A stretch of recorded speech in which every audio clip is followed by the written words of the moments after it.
Salve, salve turma! Estamos começando mais uma Prosa Com. Hoje no episódio 72.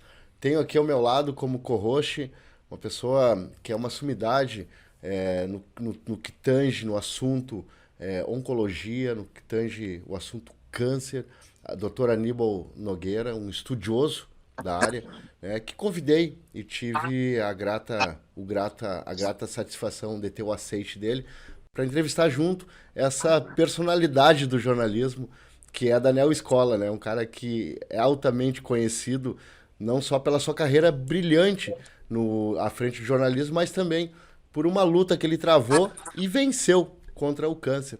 Prazer, Daniel, tê-lo aqui conosco, aqui de Porto Alegre para Ijuí e para o mundo. Muito obrigado pelo convite, é um prazer para mim. Só que tem um problema, né? Minha voz não é a mesma. Assim como os cabelos, meus cabelos. Não, os cabelos já não eram muito grandes. Tem problema. O que afetou minha voz foi aqui o tratamento de quimioterapia. Na quimio perdi a voz, eu tive neuropatia periférica, que é basicamente, não é isso? A incapacidade do cérebro como corre com as pernas. Então hoje eu uso bengala e eu emagreci 16 quilos. Tinha muita afta na boca, não conseguia mastigar. Só engolia sorvete e iogurte. Mas tu sempre foi magro, né, Daniel? Eu me lembro de ti, não? Sim, eu sempre fui. Acho não, é tendência, né? Sim. A morfologia é o que explica eu ser magro. Daniel, começando a nossa conversa aqui, tu teves, então, para quem não sabe, o Daniel teve um tipo raro de câncer em adultos, mas que é muito comum, muito mais incidente em crianças. Tá?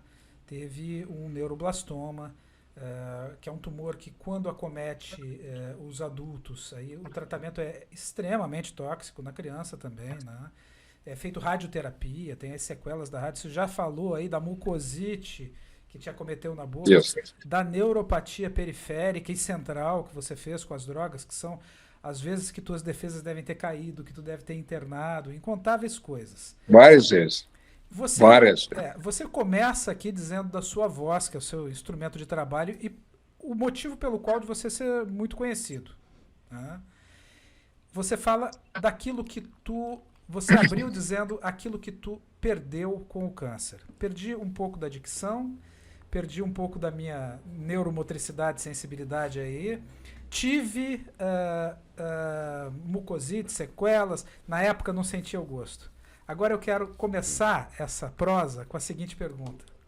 Tudo que você ganhou com o câncer?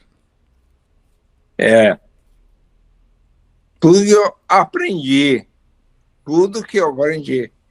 Eu estou aqui por causa das lições que eu aprendi. A evolução da ciência, plano de saúde. Tudo isso me fez estar aqui. Quando eu estava internado no hospital, eu pensava assim, se os soldados do Napoleão venceram batalhas enterrados na neve, por que a escola não pode vencer a sua batalha? E eu também falo como era um consequente antes do câncer. E assim, tu acha que não vai acontecer contigo, né? Tu é o Homem de Ferro, tu é o super-herói. E aí eu era um workaholic. Aí de repente comecei a me sentir tonto. E a minha mulher, que é muito mais inteligente, aliás, a mulher é muito mais inteligente que o homem, ela diz assim, isso tu vai num hospital fazer um exame e ver que é só tontura. E eu dizia isso 21. Eu disse, por que eu vou no hospital agora se eu posso ir no fim do ano? Agora eu vou pegar Covid, estou com medo. Aí eu me sentia, nessa cadeira que eu me sentia meio tonto, assim, era uma vestigem. E eu tinha uma leve dor de cabeça que eu curava com Novalgina. Aí passava. Aí um dia, eu estou fazendo uma atualidade lá de casa, estava na minha casa, no escritório. Eu saio do escritório, vou na sala pegar minha filha. Tá, ela tinha 2 anos na época. Ela estava no chão, eu peguei ela. Quando levantei, se não fosse a babá me segurar, teria caído. Aí eu pensei, não, isso aqui não é uma tontura normal, não é uma vertigem. Aí eu fui no meu otorrino, Otávio Pilcher. E o Otávio disse assim, quem sabe a gente começa investigando, fazendo uma ressonância magnética. Na época, a minha vida era assim, eu considerava perfeita. Programa atualidade da Rádio Gaúcha, para maior audiência do estado, do rádio, comentários no Mundo de Rio Grande, da IBCV, e casado, 2 filhos. Hein? Eu pensei, quem será que vai dar errado? Tinha um amigo correr comigo, ele torceu o pé. E eu pensei, será que eu vou torcer o pé e ficar 6 meses sem correr? Aí eu era tão workaholic que ele pediu uma ressonância e eu marquei no domingo de manhã. E no hospital perto da minha casa, porque eu não podia perder um dia de trabalho. Aí eu fui, fiz a ressonância e ali eu vi que tinha uma coisa errada. Porque a pessoa que fazia, a mulher que fazia o exame, ela não ficava na sala. Ela saiu da sala dela, veio até mim, ela disse assim, vou lhe fazer uma pergunta, posso? Claro. O senhor está investigando ou é só um check-up? Eu disse, por quê? O médico foi te ligar. Daí foi por causa pensei, por que o médico foi me ligar? Você nunca me ligou, eu já fiz ressonância do joelho, já fiz do braço, e nunca me ligou. E aí, de tarde, naquele domingo, 30 de junho de 21, o Otávio me ligou, dizendo, olha, sabe aquela vertigem que tu tinha? Não é vertigem, é um tumor na cabeça. O tumor, vamos retirar e pode ser um câncer. Gente, eu simplesmente não conseguia ficar em pé.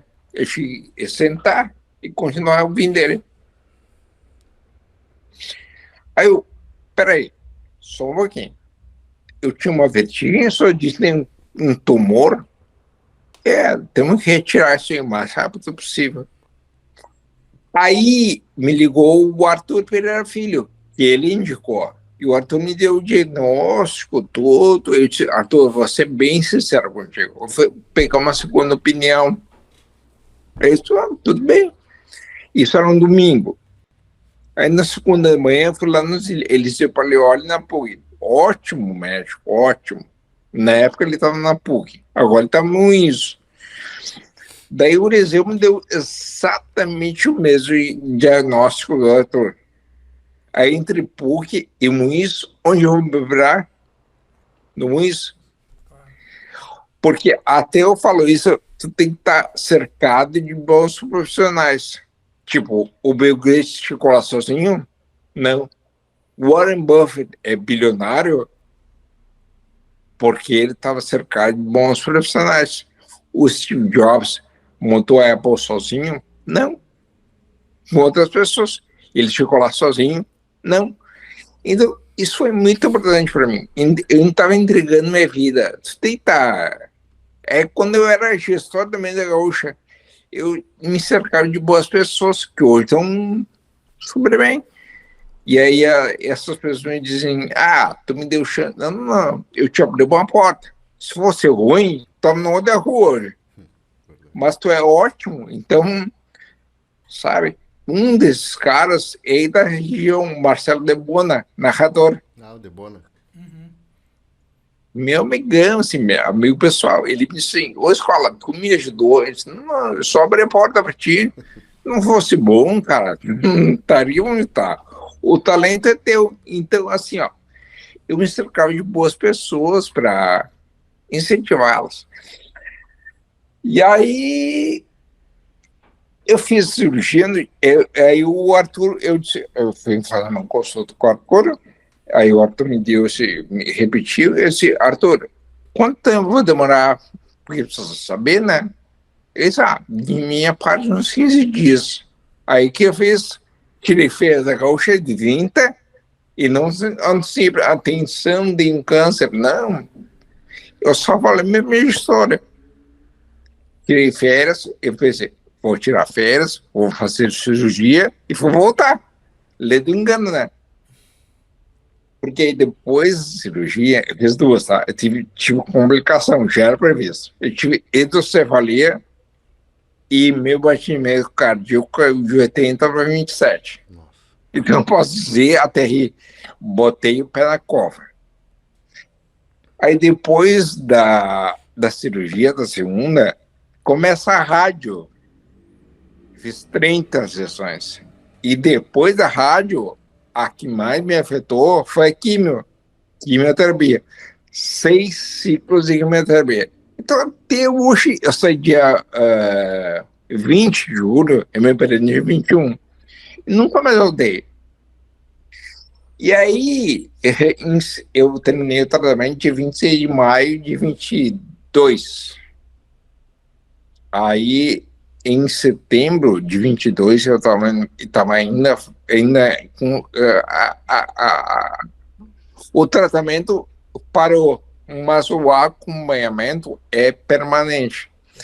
Então, em setembro de 2022, eu já tinha terminado. Ali eu li uma reportagem na revista Nature, que é muito conceituado. E a manchete era assim, em busca da cura do câncer da cabeça. Eu li a reportagem, múltiplo câncer. Eu li lá, no meio tinha Fernando Goldstein lidera essa iniciativa. Daí eu mostrei para o André Vai, que é meu oncologista. André, tu conhece as pessoas? Eu sou amigo desse cara aí, o Fernando. Esse cara vai contar isso para jornalista. Teve câncer. Me apresentou o Fernando, eu achei maravilhosa a iniciativa dele. E aí entrevistei ele umas 2 vezes.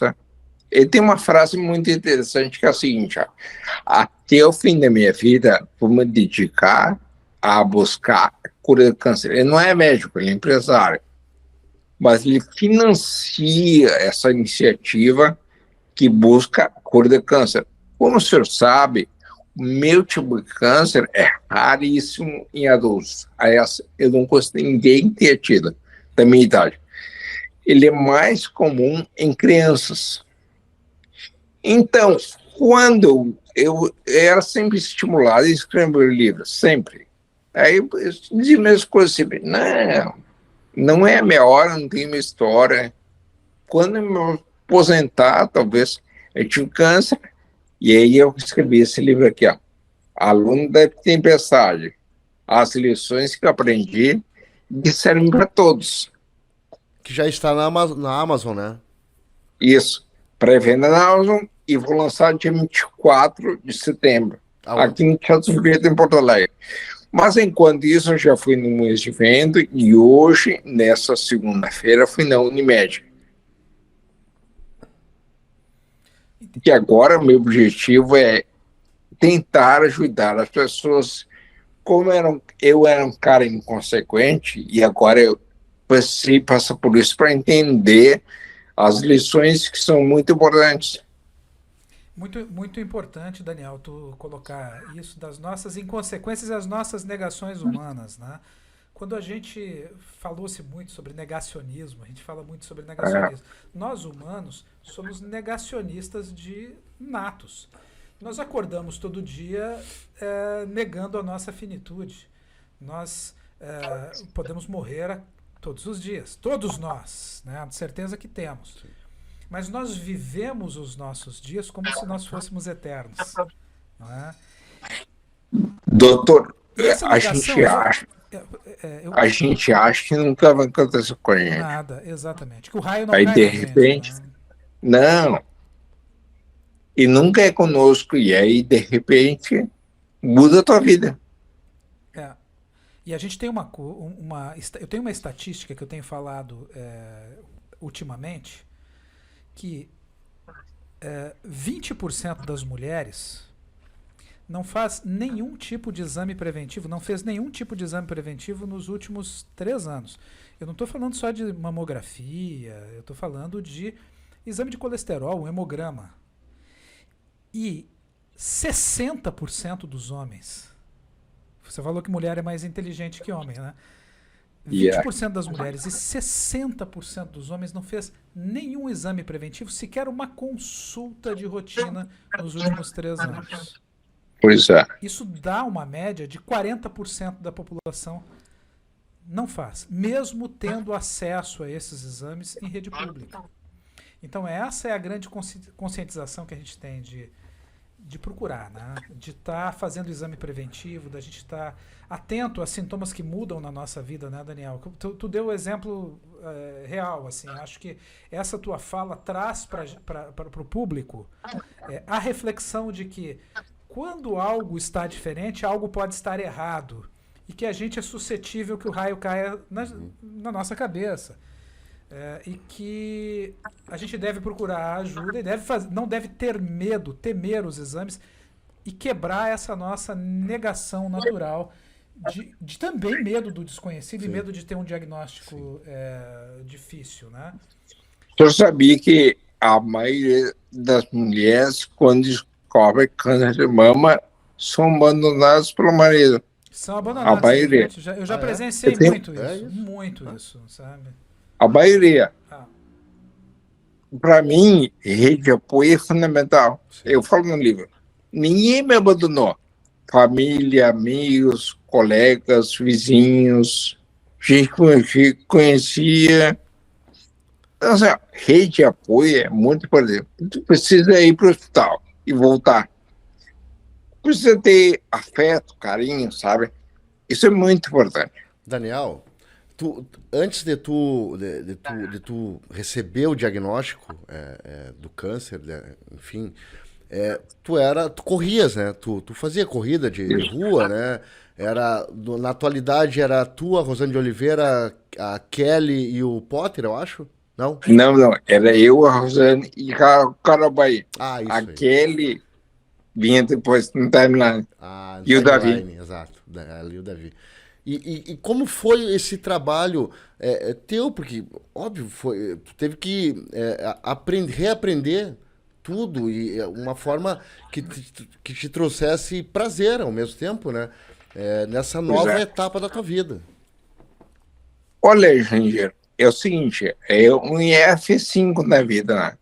Sim. Tu é um jornalista com, eu considerava pelo menos, vida perfeita e de repente, pumba. Eu tive um câncer, perdi meu pai. Meu pai no dia 21 de julho, meu pai morreu em 27 de agosto. Eu, ano passado, me separei, agora enchente. Entendeu? Eu não sei o que mais pode dar errado para mim. Então, gente, a gente tem que aprender, porque eu nesse processo que eu passei, eu aprendi muito. Eu não queria ter nenhum câncer, não precisava ser tão grave. Mas eu acho muito importante porque eu tirei o mofo, sabe? Eu aprendi coisas que, enfim, a gente passa a dar mais valor para a vida. É isso.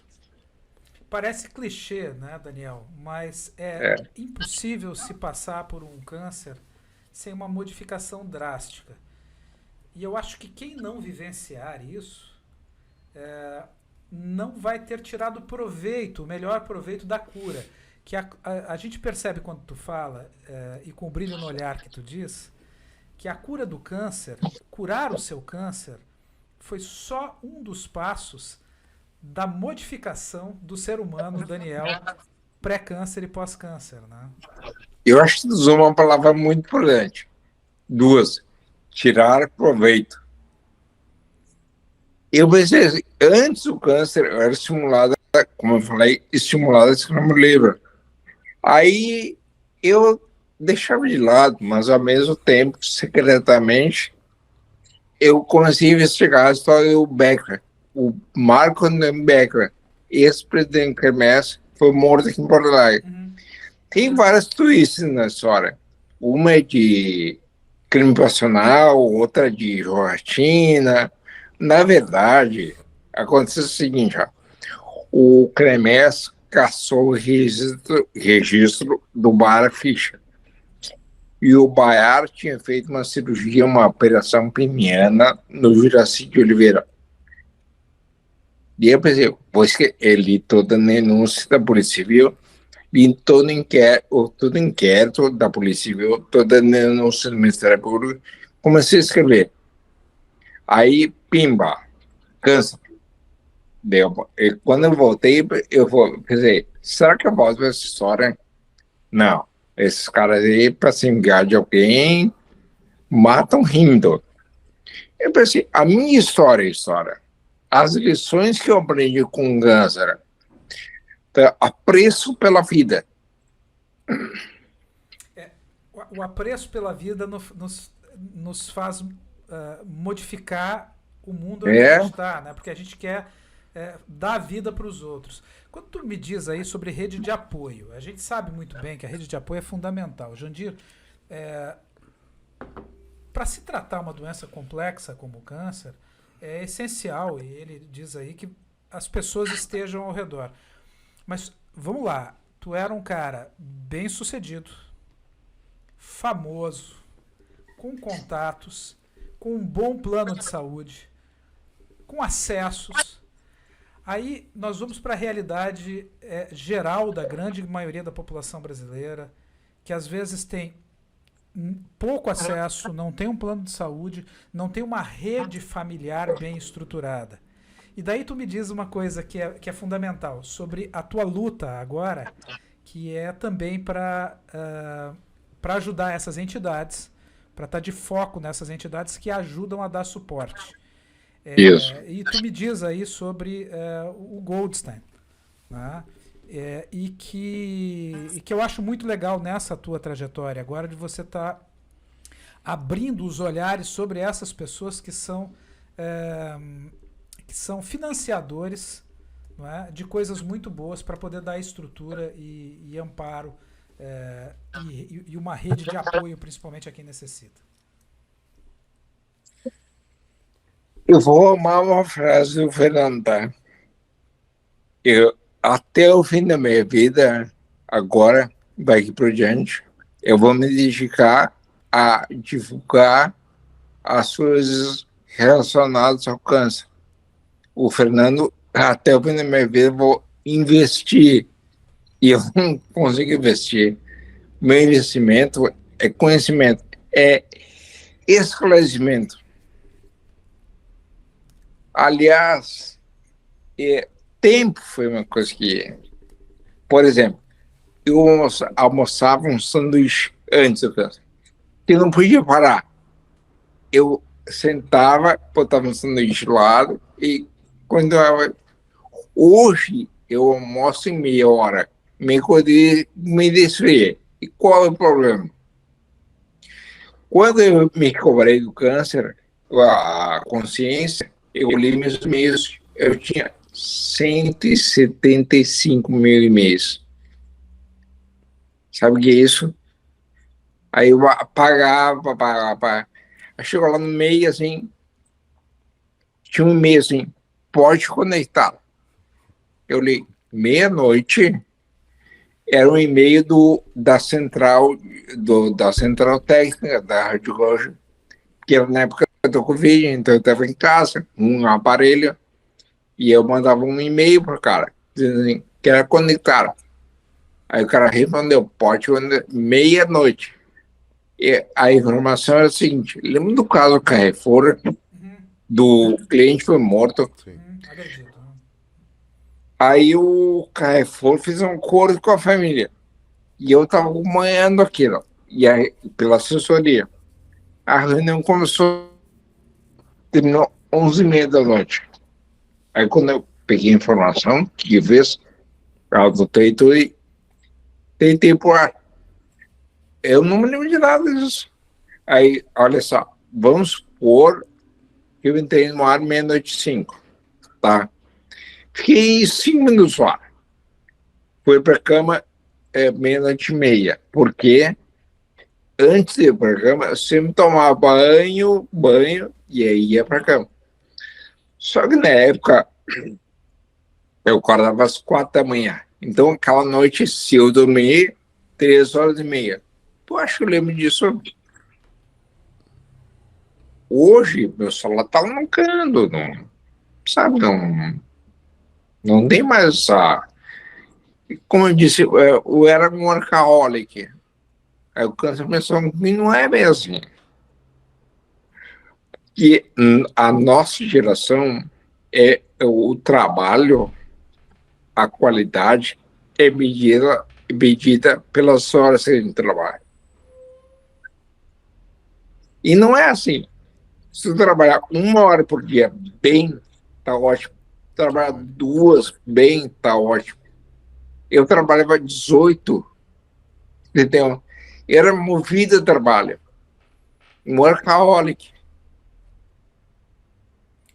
E esse é um exemplo, né, para as pessoas também, para darem valor que existem as pequenas coisas do dia e que o trabalho da gente faz parte a gente ser um bom profissional, né, Daniel? Isso. Mas a gente tem que se divertir sendo um bom profissional, né? Você tem que estar Exatamente. compartilhando com a tua família, com as pessoas que tu ama, né? E criando esses círculos também que vão ser nossos apoios em qualquer etapa da nossa vida, né? Queria falar. E depois? Você, conversando aqui, a gente lembra muito do Davi, que também tirou as suas lições do câncer e com um tumor que ele não curava, ele controlava e ele vencia. O livro dele é Hoje Eu Venci o Câncer, né? Eu cito o livro aí. Eu cito o livro dele aqui. Teve uma entrevista, um podcast que vocês gravaram que nunca foi ao ar. Nunca. É o seguinte, ó. Na época, a RBS me sugeriu para fazer um podcast chamado Escola da Vida, que éramos eu, Davi Coimbra, falando sobre câncer. Aí nós gravamos 2 episódios, sabe, Davi, aquela coisa, a gente divertia, sabe? Eu tinha incontinência urinária, eu tive fecaloma também. Fecaloma é o seguinte, ó, é o cocô se concentra aqui, eu tinha muita dor, não conseguia os pés. Aí eu ia para o hospital fazer um enema. Aí ele tinha incontinência urinária, então a gente ria disso, tomava café. Gravamos, a ideia era gravar 10 episódios. Gravamos 2, no terceiro ele morreu. E a IBS nunca divulgou isso, não sei porquê. Aí eu descrevo aqui, ó. Transcrevo uma parte. Vocês passaram um bom tempo convivendo profissionalmente, né? Tanto com o Davi quanto o Rosane, esses ícones do jornalismo. Conta pra nós um pouco, pra gente fugir um pouco, voltar um pouco no tempo, falar os perrengues do jornalismo, toda essa história que foram mais de 20 e poucos anos, né, Daniel? De puro 26. jornalismo, 26? De puro jornalismo, né? E era aquele tempo que vocês faziam uma marreta. Cara, é o seguinte, ó, como eu entrei no jornalismo, eu falo aqui, Tá de muito Caxias, por né? acaso. Sim, eu estava na fila de inscrição vestibular e pensei, vou fazer história. Ou eu tinha feito o cursinho, e no cursinho fiz um teste vocacional, e deu psicologia. Ainda bem que fiz psicologia, porque eu seria um péssimo psicólogo. Aí na fila de inscrição vestibular, tinha um amigão meu do segundo grau, Rafael Pes. Eu disse, cara, o que tu vai fazer? Jornalismo? Né? Então, eu queria ficar perto do meu amigo, não gostei de ninguém. Não sabia. A gente é obrigado a escolher muito cedo. 17 anos eu tinha. E eu não tinha ninguém na família. A única inspiração da minha família era meu pai, que lia bastante. Mas ele nada a ver com jornalismo, nada a ver com história. Ele era administrador, nem formado era. Então não tinha um motivo assim, afetivo para fazer. Eu fui porque o cara ia fazer, eu achava o cara legal, tá, meu amigo. Tá. Hoje ele nem mora mais aqui e nem é jornalista. E eu fiquei. Na época, eu entrei no jornalismo, olha que interessante. Entrei e aí eu fui numa cadeira de televisão e a professora disse assim, na época eu te dizer, pode fazer rádio, TV ou jornal. Eu, prof, posso fazer tudo? E ela, pode. Eu, com certeza, não sou um cara de televisão, nem de rádio. Eu era muito tímido e meio gago.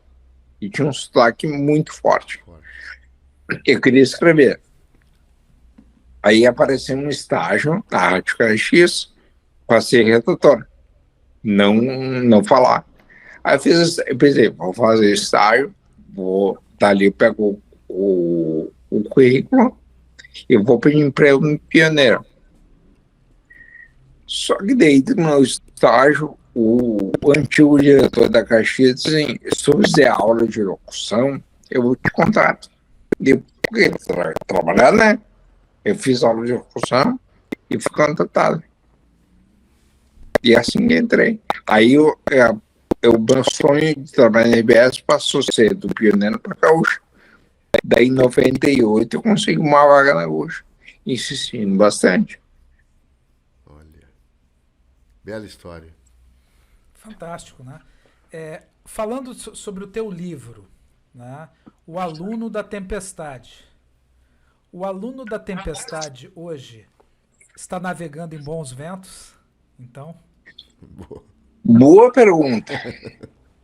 Sim. Ainda bem, porque quando estava internado, o pessoal, eu tenho que ver, tem que ver.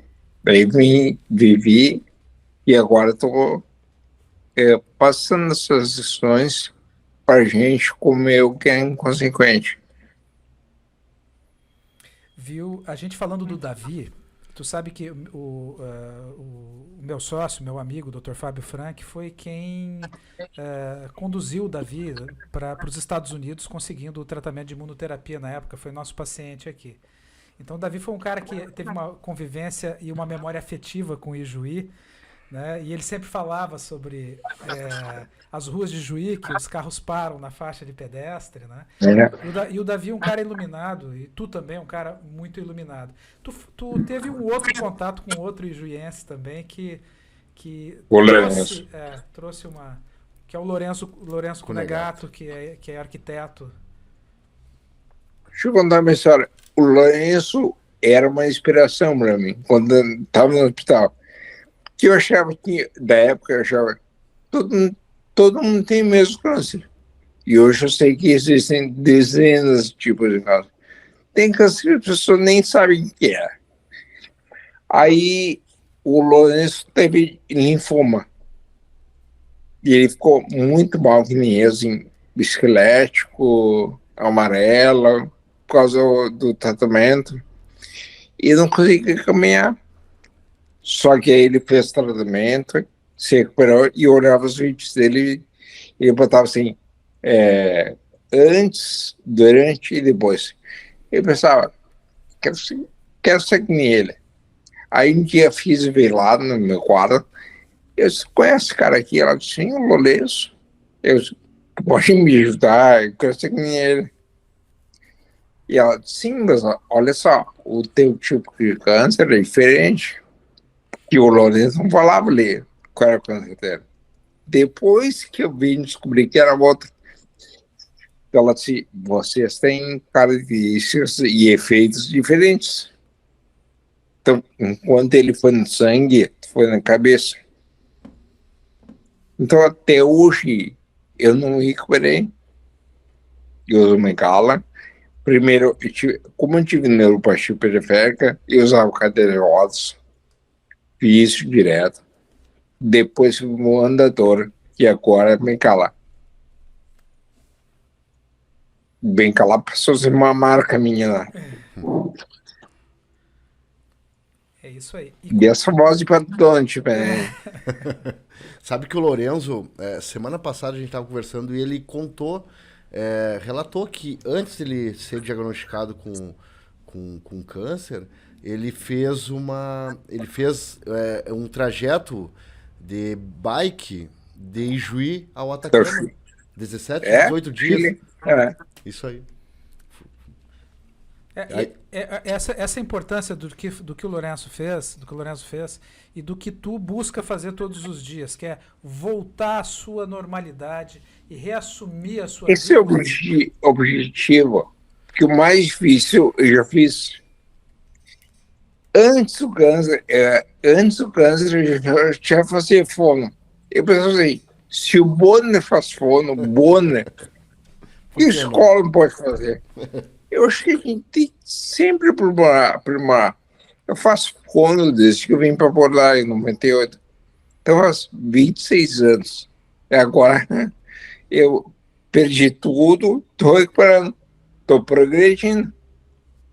E planos? Sim, tu já agora que é escritor, né?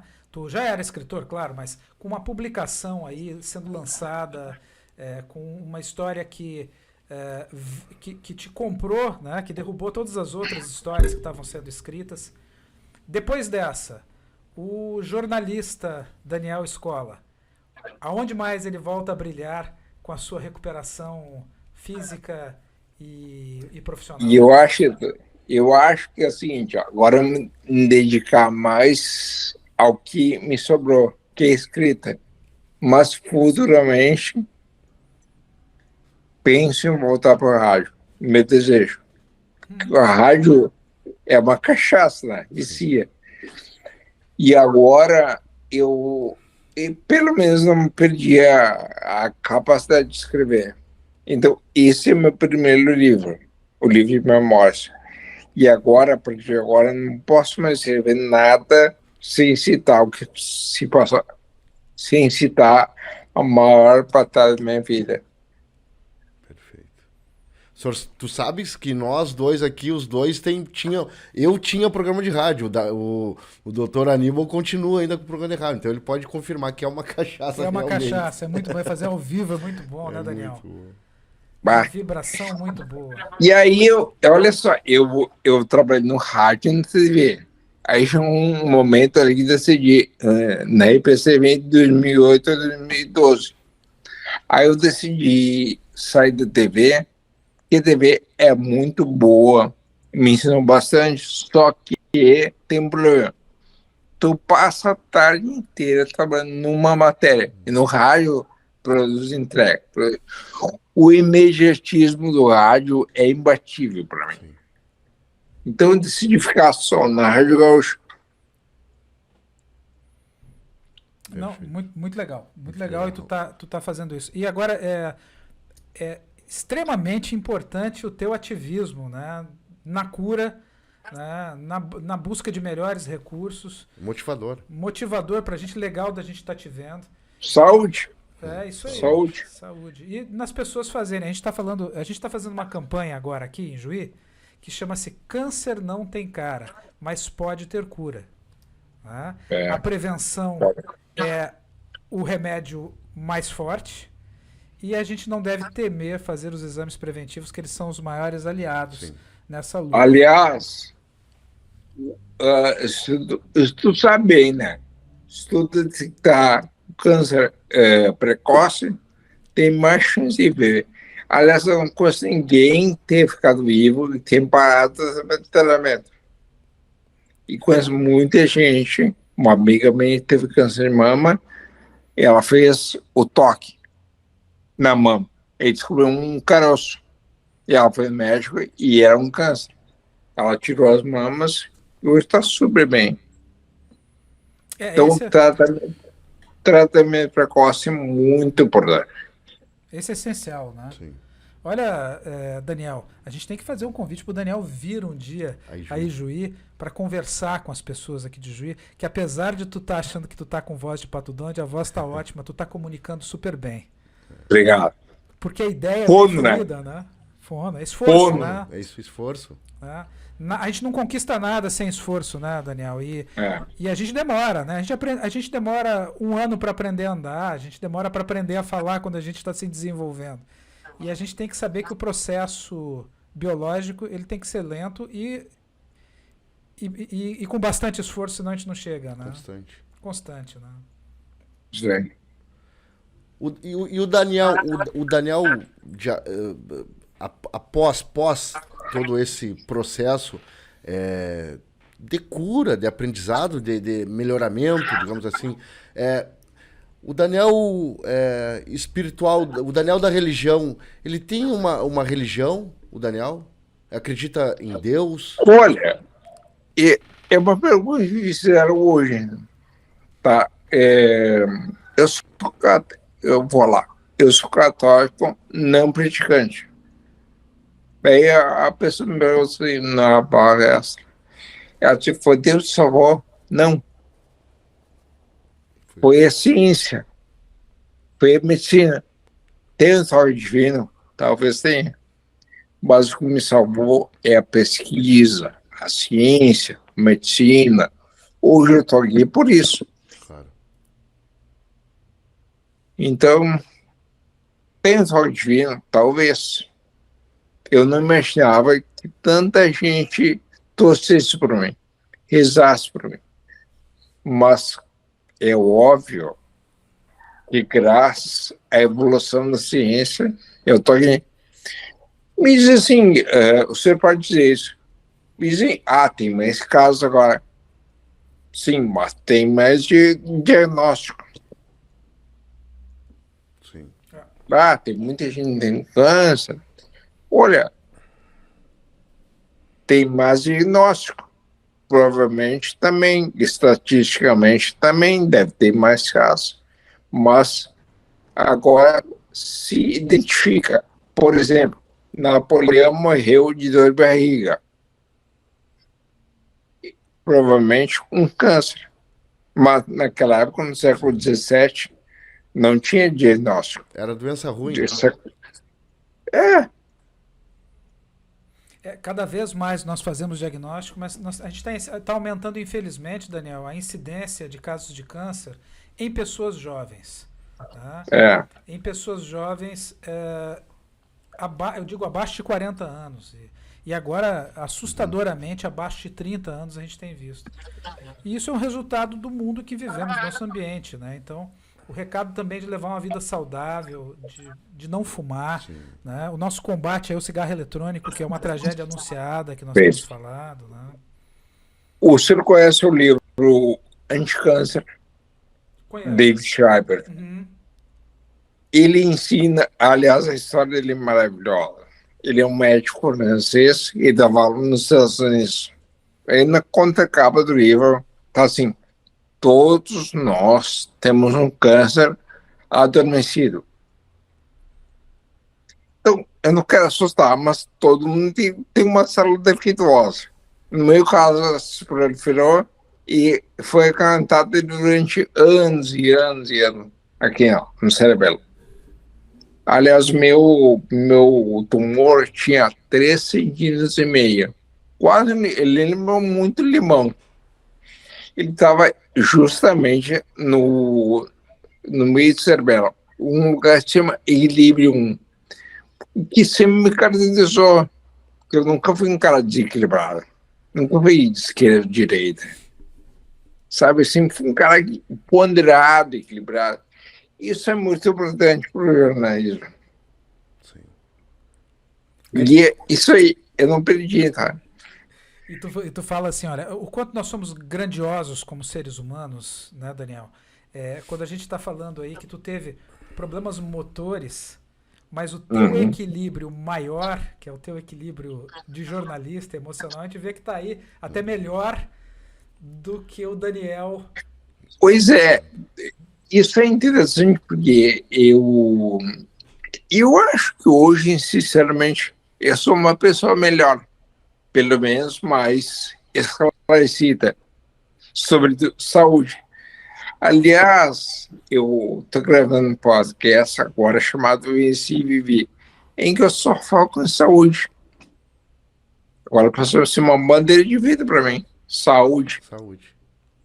O último entrevistado foi o Lourenço, que é saúde e histórias inspiradoras. Que eu não quero mais a formalidade, entendeu? Eu quero histórias inspiradoras. Porque eu quero ensinar as pessoas, passar essas lições para eles, chamando eles as pessoas. E dizer para eles que se tu passa por isso, tem como te salvar. Tu vai viver, pode viver. E acho que vai muito de encontro ao que a gente está trabalhando aqui, de falar que o câncer não tem cara. Tu é a prova viva, né? Tu não, nem esperava estar com câncer, que você disse Não, assim, eu não ninguém tinha cara, espera. não Quem tinha espera? jeito. Né? Quem espera? Ninguém espera. Pode Daí, acometer nesse cada um livro, de nós. nesse livro de câncer, ele ensina muito sobre formas de se prevenir. Alimentação, não fumar, não beber. E esse cara viveu 11 anos. Ele tinha expectativa de vida ali há 2 anos. Ele viveu 11. E sempre foi um cara saudável, inteligente, não fumava. Isso não ser tabaxista é muito importante. Eu falo, Daniel, que a gente tem 4 pilares que sustentam a nossa prevenção do câncer. Um deles chama-se atividade física. A atividade física ela é essencial porque, além dela liberar várias substâncias aí no organismo que vão proteger a gente, vão ativar mecanismos de defesa para o câncer, ela combate a obesidade, que é uma... que está ligada, é substrato para várias doenças, ela combate a depressão. Então, a atividade física é essencial. O outro é a alimentação saudável, que é o quê? Que é comida de verdade, não tão industrializada, sem coisas multiprocessadas, tentar coisas frescas, né? Ter hábitos bons aí, fibras, etc. O terceiro pilar, e um dos mais importantes, é exames preventivos. Exame. Ter um médico de confiança, se autoconhecer, conhecer seu corpo e saber que quando algo está diferente, você deve procurar ajuda. Sabe que hora estou muito mais alerta. Por exemplo, qualquer coisinha, tive herpes zoster. Isso é horrível. Porque minha imunidade estava baixa. Comecei a sentir uma coceira nos ossos. Daí, quando eu comecei a sentir a coceira direto na dermatologista, no outro dia ela disse, na mesma loja, compre esse remédio aqui. Eu fui, comprei e hoje estou super bem. Tu tá atento e tratar rápido, Sim. né? E a gente não fala só para câncer, é para qualquer coisa. sabe? Né? Viu? A gente falando dos pilares, então são 4. Eu falei 3 aí, então alimentação. E o quarto pilar eu coloco que é o mais potente de todos, que ele pode derrubar a casa, que é o tabagismo. Então, um dos pilares mais fortes é não fumar. Porque se você fizer tudo certinho, Jandir, Sim. e você fumar, você pode atrapalhar os outros pilares todos. E fumar tem o ativo e passivo. Uhum. Exato. Então, o cara fuma, prejudica a saúde dele. E prejudica também quem está ao redor. Né? O passivo é A quase mais família. prejudicial, eu acho. O passivo é prejudicado. É o mais prejudicado, eu acho. O grande prejuízo hoje é a fumaça do cigarro eletrônico, que não se percebe, que é 100 vezes mais potente. A fumaça. O cigarro eletrônico, uma tragada equivale a 100 tragadas de cigarro convencional. E ele tem um aroma gostoso, Sim. ele está ali disfarçado. Engana muito bem. Ele engana muito bem. E a Não te cheiram. a garotada tá usando a rolé, e aí fala, mas é só no final de semana. E isso vai ser um prejuízo de forma... Tu estiveste aqui em outro momento, né? E o doutor Aníbal até disse, em outro momento que esteve aqui, que daqui a 5, 10 anos vai estar abarrotados os consultórios. A gente já está vendo isso em gente jovem, e eu falo que o fator modificador, além da pandemia, viu, Daniel? Que a pandemia aumentou o estresse, aumentou a alimentação ruim, que todo mundo ficou trancado, consumo de álcool, a própria infecção pelo Covid, mecanismo da vacina que pode ter também, a gente não pode descartar, mas o que muda radicalmente de estilo de vida nos últimos 10 anos? A inserção do cigarro eletrônico. A nossa geração, Daniel, que foi a geração que parou de fumar. Exato. E essa geração é que introduziu um novo hábito fatal. Né? E isso nós estamos colhendo dentro dos consultórios com um aumento assustador da incidência de câncer em pessoas jovens. Então isso nos traz aqui a grande importância de figuras públicas como você, de intelectuais do teu nível, terem comprado a briga e empunhado a bandeira da prevenção e da conscientização. Parabéns, eu acho que essa tua mudança, essa tua bonança que a tempestade te trouxe, vai dar bons ventos a muita gente. Tá? Então, tem que te dar os parabéns, que ótimo essa conversa. E olha que coisa interessante isso, agora indo além, porque é uma coisa que instiga, né? Bom, anti-tabagismo, mas a gente tem, além da indústria do fumo, né?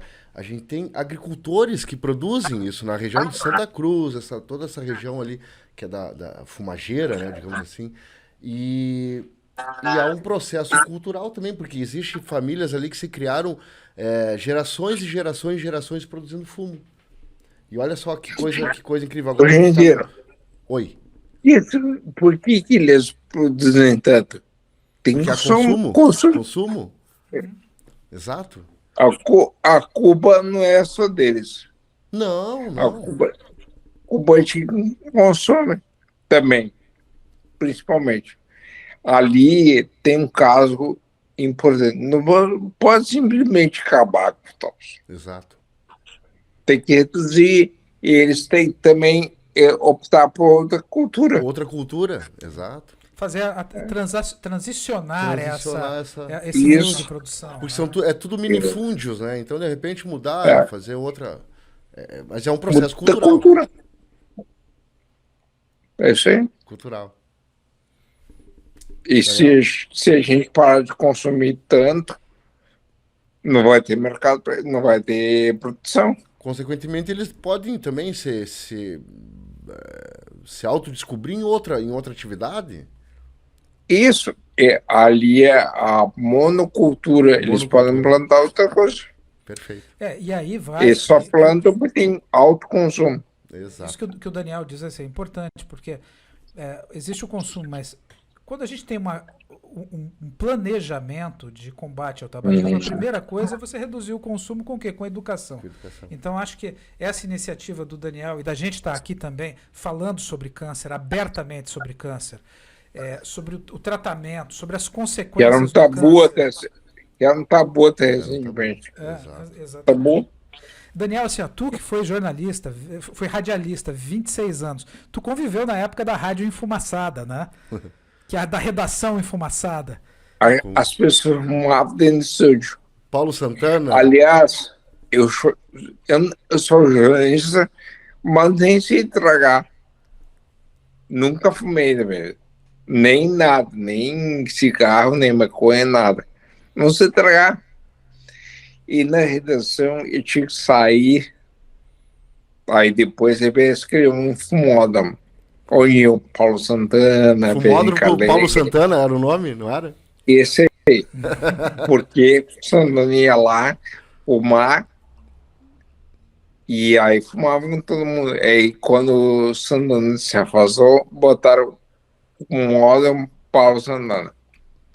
Depois, com a proibição de fumar dentro do prédio, acabou. Aqui sozinho fumavam no banheiro. No banheiro. Aí assim, tu entrava no banheiro e cheio de fumaça. Quem é que tá fumando aqui? Santana, Piane Carré, Guerrinha. Essa a gente fumava. É isso aí. A gente saiu dos ambientes enfumaçados. Existia a época, Daniel, que tu ia no médico e o médico acendia um cigarro na sua frente e falava assim, por esses teus exames aqui, você vai ter que parar de fumar. É inacreditável que se podia fumar no voo. No voo? No voo. Depois no banheiro. Podia fumar no voo. Eu peguei uma época, Daniel, que eu morei em São Paulo e eu ia muito ao Rio. E eu peguei a ponte aérea ainda. A ponte aérea, A ponte aérea era uma metodologia ali que você pegava o primeiro voo, era endossável. Você comprava uma passagem da ponte aérea sem lugar. E tinha, era um Eletra, que é um avião de hélice, e tinha no fundo assim um sofá. E o pessoal, e ali era fumado, todo mundo sentava ali fumando, era artista, era gente ali dentro do voo, né? Então, essa mudança de concepção em saúde veio por educação e por motivações como estas que nós estamos fazendo. E nós fomos a geração que baniu o cigarro e que principalmente baniu o cigarro do trabalhador, né? Porque eu digo que dentro da danceteria, lá dentro da boate, do bar, eu tenho a opção de não ir. Sim. Mas o garçom não tem, ele tem que trabalhar lá. E ele está exposto ao cigarro eletrônico que está ali dentro. Então, a gente tem que agora trabalhar a educação e saúde para que isso deixe de acontecer. E o planejamento se a gente tira o consumo, aí os governos, as pessoas que vão ter que também trabalhar a substituição de renda de quem produz isso.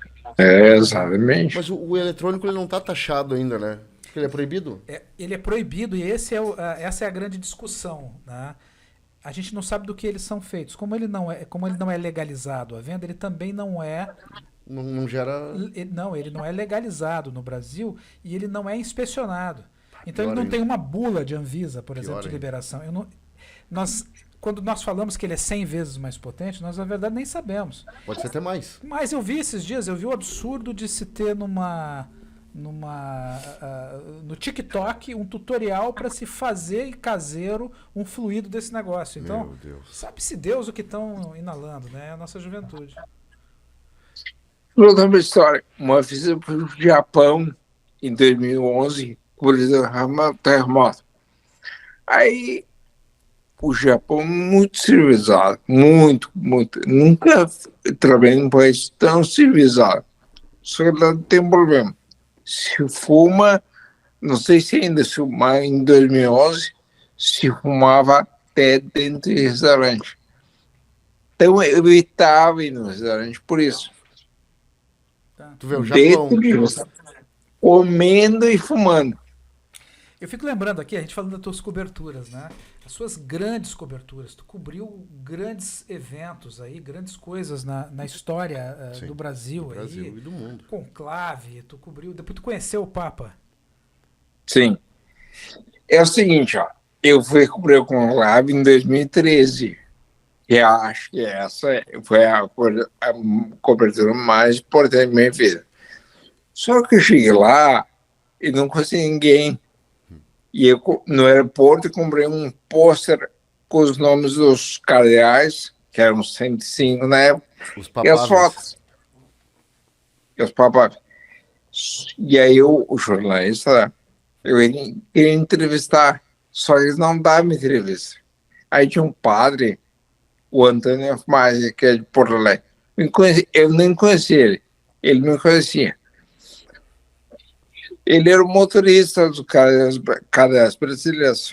Então eu me aproximei dele e disse assim, padre, o que esse pessoal fala no caminho entre ida e volta do Vaticano? E olha, te conto, mas não me cita.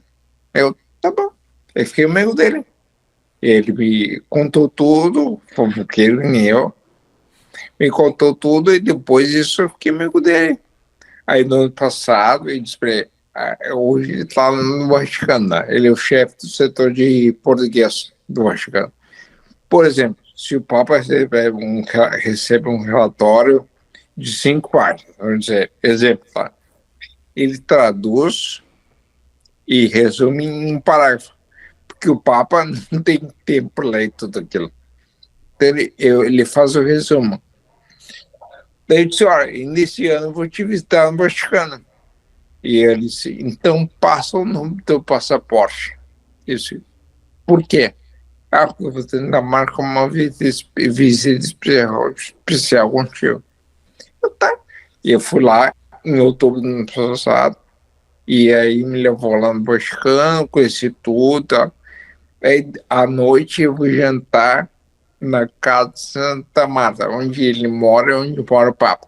Eu estou jantando, de repente entra o Papa. E aí o padre Antônio disse para mim, não reage.